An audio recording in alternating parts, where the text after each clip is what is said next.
The outpost was supposed to be neutral. Orcanine, a mid-tier trade hub orbiting a dead gas giant, sat just outside contested Deathworlder territory. No weapons allowed, no flags flown, just credits, cargo, and cold drinks. The bar was full that night. A dozen species packed into the low-lit room, murmuring over fermented root saps and spine pit. The weather-control dome had failed hours ago. Static lightning hammered the station's outer hull like the gods were knocking to be let in.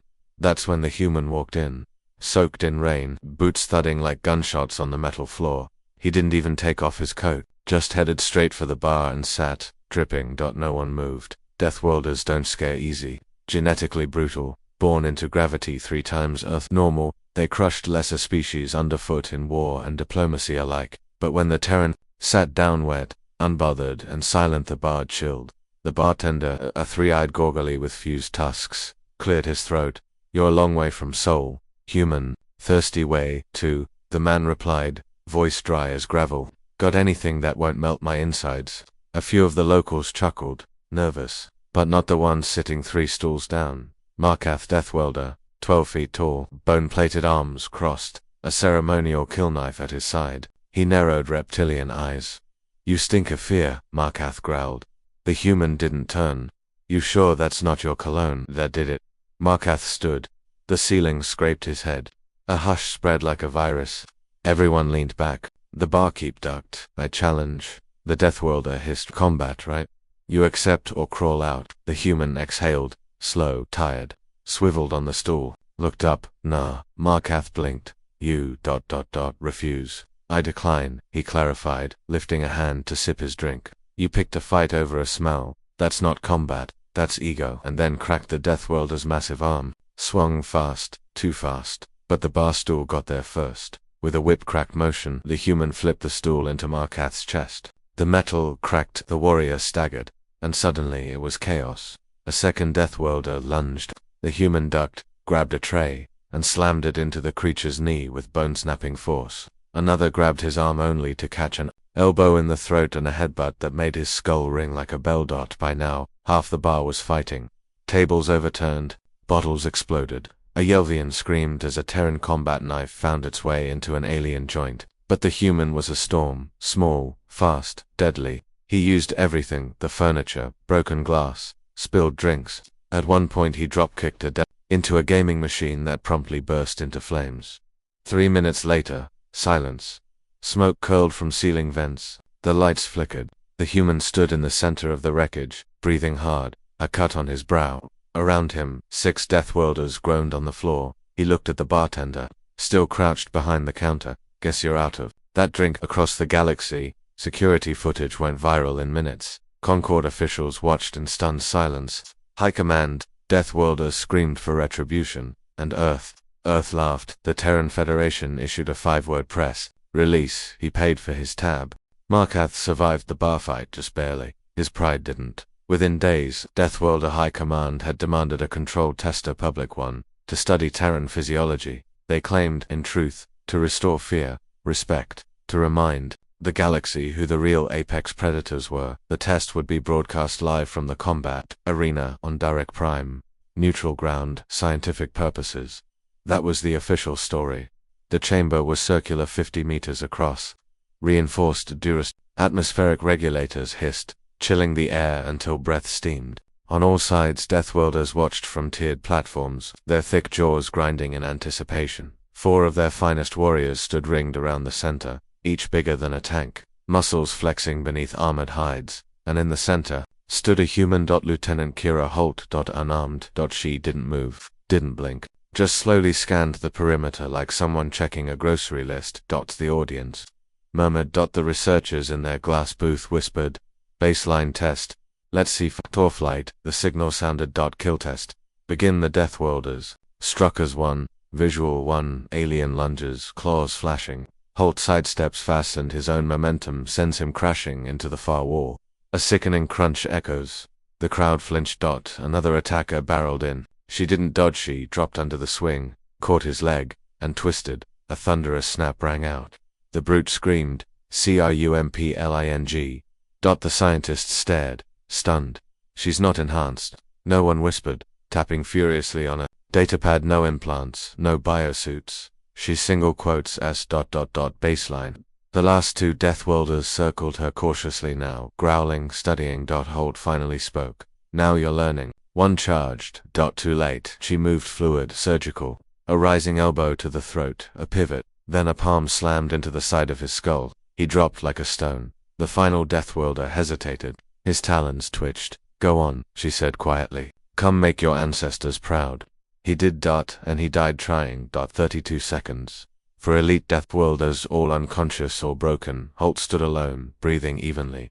The silence in the arena was deafening. Scientists whispered frantically. Was that adrenaline-induced mania? Did she predict their attacks? She played them. The feed was meant to humiliate humanity. Instead, it terrified everyone watching. Back on Earth, Terran Command didn't issue a statement, didn't flex, didn't threaten. They simply rebroadcast the footage with a single caption that was, "A lieutenant." Hours later, the Deathworlder military uploaded its own internal report to High Command. Someone leaked it. Subject: Terran combat aptitude. They are not physically superior. They are not naturally violent. They are worse. They're strategic, controlled, efficient. They enjoy learning how to kill things bigger than them. And they're very, very fast at it. In a backroom war chamber lit by red holoscreens, Deathworlder generals debated retaliation. In the dark corner, an elder strategist whispered, "We should have left them alone."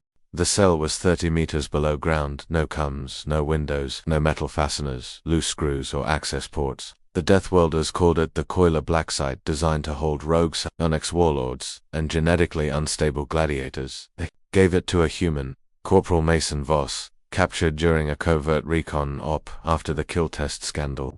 He'd surrendered without a word. No resistance, just a raised eyebrow and a flat, "Took you long enough." The guards expected rage, or panic, or terror. They got jazzed. Voss spent 3 days tapping rhythms on the walls, whistling old Earth melodies. Nothing in the alien databank could explain the music, but it spread slowly through the prison. By day 4, 3 guards were whistling the tune. By day 5, the AI monitoring system flagged a 43% drop in aggression across the cell block. By day 6, cell block C exploded. Visual, a blinding flash as smoke floods the hallway. Sirens wail. Guards choke on thick fog as prisoners riot, screaming in 17 languages. Security scrambled. Containment units fell back, and Cell 178 empty. Voss didn't escape with brute strength. He escaped with information. Over 6 days, he'd observed guard patterns, drone recharge cycles, camera blind spots, and even how the cafeteria delivered food. He taught others too, quietly, casually, no threats, just suggestions. If you block that vent with a tray, he told a 9-armed Venari one morning, it causes a fiery rout. Neat, huh? That same Venari overloaded a coolant pipe and kicked off the riot. Voss walked out in the confusion. Not alone. 17 other inmates followed him into the storm. Visual elevator shafts clogged with smoke. Automated turrets spin but fire just too late. One by one, lights go out. At the command tower above, alarms blared. A Deathworlder warden slammed her fist into the desk. A trembling tech shouted. He accessed nothing, no tools, no weapons. But that was the mistake.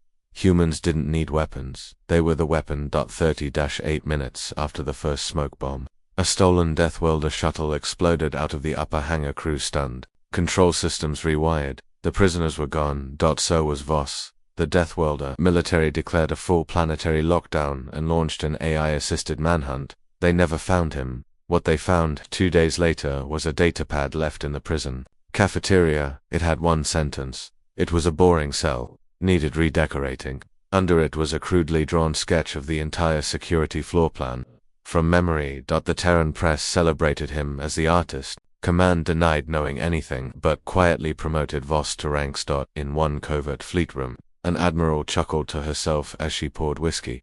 "We sent them a corporal," she said, "and he rewrote their prison manual." The Concorde was in chaos. How did he escape a zero-access prison?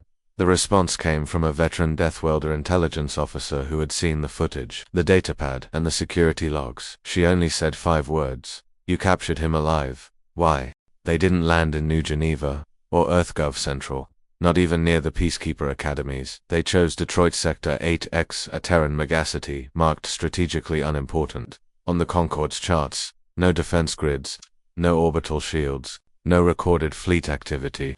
Perfect for covert analysis. The Deathworlder recon team touched down at 2:13 local time, camouflaged, cloaked, and brimming with confidence. They had orders: assess, extract samples, remain undetected. They lasted 11 minutes before realizing they'd made a mistake. Visual: the recon lead peers through thermal goggles. A street gang mid-fire, 5 teenagers in exosuits firing jury-rigged railguns at a stolen police drone. One of them whoops with laughter as sparks rain down. What are they? One scout mutters. Children, the lead answers grimly. They proceed through the city. The structures are half ruin, half repurposed. Whole skyscrapers rebuilt from crashed orbital junk. Neon signs flicker in hybrid languages. Drones buzz overhead, patched together with alien parts. The team's biometrics spike, not from fear, from confusion. Visual: inside an abandoned subway tunnel, now a fully operational market. Humans barter, repair cybernetic limbs, and play poker beneath graffiti-covered walls.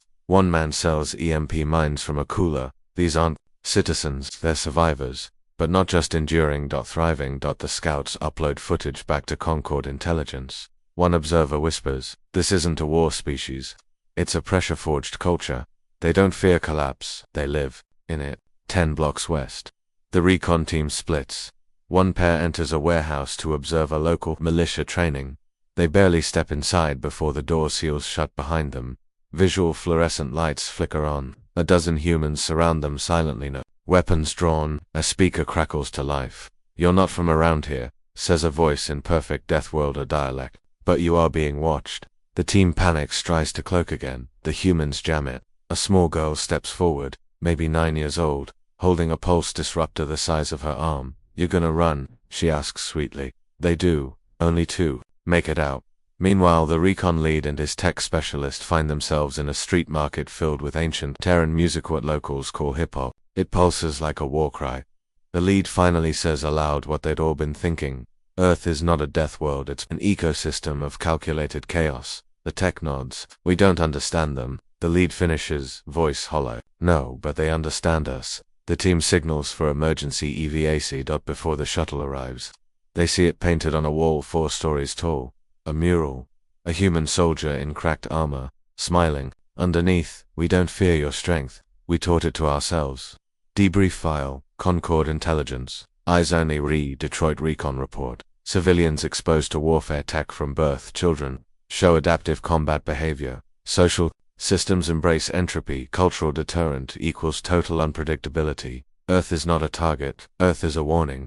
Meanwhile, back on Earth, Terran Command watched the entire recon mission. They never intervened. They just let Detroit speak for itself. And deep underground, Colonel Strauss watched the final transmission end. She smiled. "Next time," she said, "they'll send diplomats."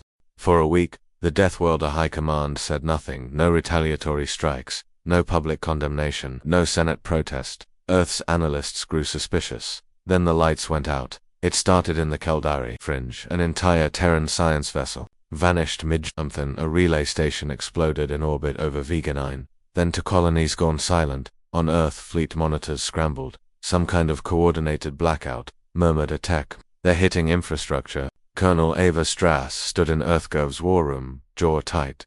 "This isn't posturing anymore," she said. "This is containment." The Deathworlders weren't punishing humans. They were trying to cut off their oxygen.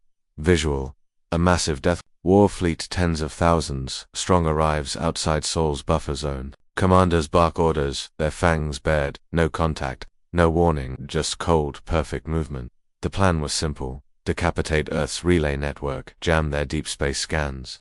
Strike before the Terrans could blink. The galaxy had grown too, scared of Earth. Now they'd put the beast back in its cage. They were 3 minutes into final approach, when the stars around them shifted. Visual: nothing on sensors, just shadows, then streaks of silent light. Earth's black ships emerged from slipspace, cloaked, jagged, and without running lights. One warship phases inside the enemy formation. No warning, no hails, no mercy. Retaliation Protocol 7 had been activated. And humanity stopped holding back. The first strike was not a weapon, it was a data cascade. One by one, Deathworlder warships went blind. Command nets shut down. Auto-targeting reversed polarity. Fleet AI scrambled, now speaking Terran dialects. Then the missiles came. Not big ones, not dramatic ones, precise ones. Visual: A battle cruiser's engines detonate from the inside. Another ship spins helplessly as gravity shifts sideways inside its hull. A final cruiser attempts to jump and collapses mid-phase into a black fold of space. 7 minutes. The Deathworlder Vanguard was gone. Military satellites over hostile sectors fried from orbital microwave bursts. Deep cover human agents surfaced, sabotaging fuel lines with tools made from eating utensils. To Deathworlder admirals defected. One left a note. You can't contain something that evolves mid-fight. Visual inside Terran Command. Colonel Strauss stands before a room of fleet captains. Monitors flicker with enemy casualty estimates. She doesn't smile. They wanted quiet, she says. We gave them that, but they came knocking anyway. She turns. Now we knock back. The Concorde panicked. Messages flooded the Central Council. Humanity just erased an entire fleet. Casualties total 34,000. Human losses, 0. Deathworlder Command, requesting emergency truce. But no Terran reply came. Earth went silent. Again, but it wasn't the silence of retreat. It was the silence of focus and deep orbit over Dar Prime, a single Terran stealth pod uncloaked above a Deathworlder military archive. The first time we came in peace. The second time, we came uninvited. This time you brought us here. Then the orbital array detonated. Across the stars, species asked the same thing. Why would they do this? And the Deathworlder general, watching cities burn on the outer rim, answered with hollow eyes. Because we woke them up. The Grand Concorde chamber hadn't seen war damage in 5 centuries. Now its stained glass panels were cracked. The marble floor was still scorched from the orbital bombing of Council Planet Delta 3. Not by Earth but because Earth hadn't stopped it. Delegates from 57 species sat in tense silence. Some had voted for peace. Some had voted to contain Earth. None expected Earth to respond by leveling 7 military command posts and taking 0 prisoners. They expected humanity to send a diplomat. They sent Colonel Ava Strass instead. Visual. She walks down the center aisle of the chamber. Her boots leave bloody heel prints. No guards escort her. No fanfare. Just silence and the weight of her presence. On her hip, a black case device with a red blinking core. Some believed it was a bluff. Some didn't. None were ready to find out. Strass stopped at the center of the chamber and looked up at the crowd. Was asked to speak for Earth, she said. But I don't speak. She set the case on the table. I warn. The Cathari ambassador stood first. Tall, scaled, and trembling. You detonated 3 of our outposts without declaration. That's an act of war. Strass nodded. Correct. You're admitting to. You declared first. She cut in. When you attacked Vega. When you tried to cut our throats in the dark. Another ambassador rose. You could have called for negotiations. We did. She tapped her wristpad. The room lit with projections, transcripts of rejected calls. Encrypted Terran peace offers. Flagged as insufficient leverage. She looked around. You taught us the only language. You understand. Force. Visual. The case clicks open. Inside, a pulsating cylinder.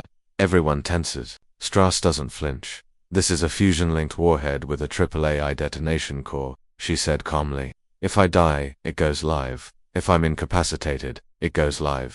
If I say a code phrase, guess what? No one spoke. It goes. Live. One Deathworlder general barked from the upper tier. That's terrorism. Strass's smile was tired. No, it's deterrence. Behind her, a holoscreen activated. Grainy footage rolled. Human medics rescuing alien children. Terran ships distributing supplies to war-torn colonies. Refugees waving Earth's colors. Strass turned. You think we came to conquer? She pointed to the screen. We came to clean up the mess you made. Her voice hardened. You came after us, sent fleets, hid civilians, called us fragile while your elites sent assassins into our schools.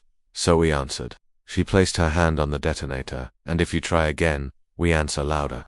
The room was still. One ambassador finally stood, small, gray-skinned, voice barely above a whisper. What do you want? Strass looked up. We want you to stop acting like apex predators. She leaned forward, and start acting like survivors. Visual outside the chamber. Terran ships hover just within planetary airspace, not attacking, not posturing, just watching, waiting. After 2 hours of silence, the Concorde signed a ceasefire.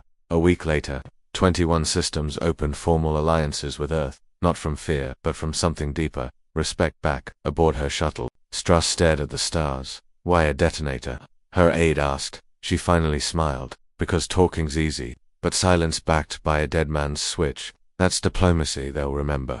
They called him General Varkon the Shatterblood, 6 meters tall, bone-plated veteran of 82 planetary purges. His name echoed in the death chants of 3 species, and now Varkon knelt in the ruins of Kaskari Prime, his elite unit lying broken around him. Before him stood one Terran combat medic. Private Lexi Mora, 5'6", helmet off, kneeling beside a bleeding Deathworlder child. Her hands were red, her uniform shredded.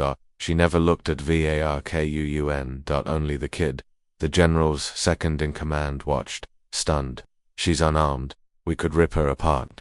Varkun shook his head. She's treating our wounded, and she knows we can kill her, but she stays. His massive hand clenched. What kind of species sends her into the fire, and wins anyway? Visual. A Terran supply drone lowers crates into the bombed-out district. Locals run, then stop. No weapons, no soldiers. Just medics, food, and clean water. The war wasn't over, but the tide had turned. Days later, Varkun stood in a Concord War Council chamber, not in chains, but as a guest. I won't fight them anymore, he said, his voice like thunder cracking. I saw one Terran rescue the enemy. She never raised a weapon, never flinched. He looked around at his former allies. That courage. We don't have it, not anymore.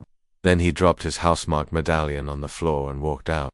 Across the galaxy, other Deathworlder units began deserting, not out of fear, out of shame. Visual. On a jungle world, a Deathworlder regiment lays down arms and opens their compound gates. Terran engineers step inside, not with tanks, but medpacks. A female commander whispered, "They bleed like we do."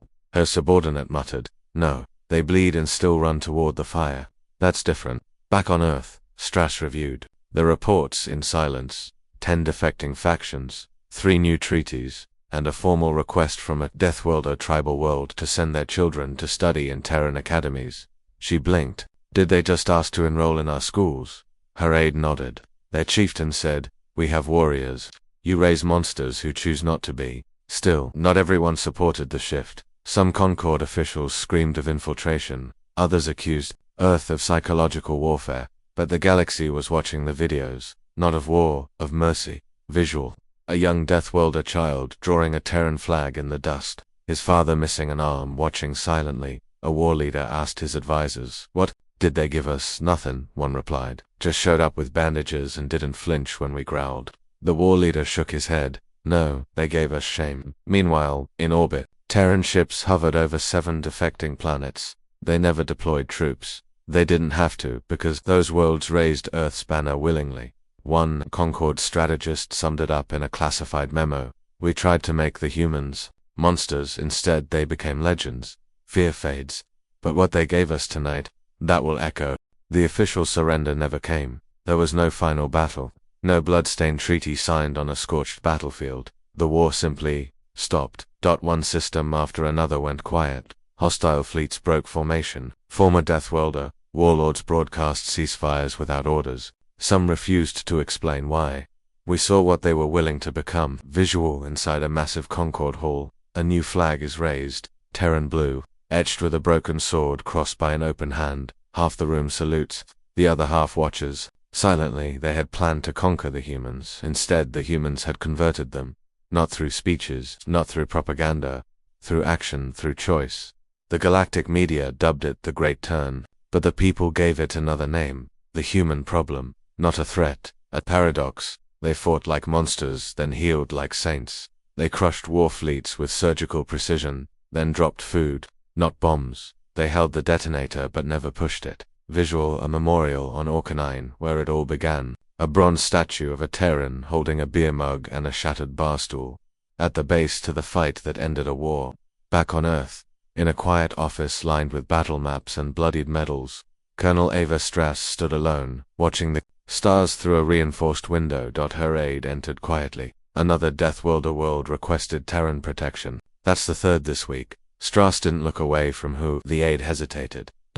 From themselves.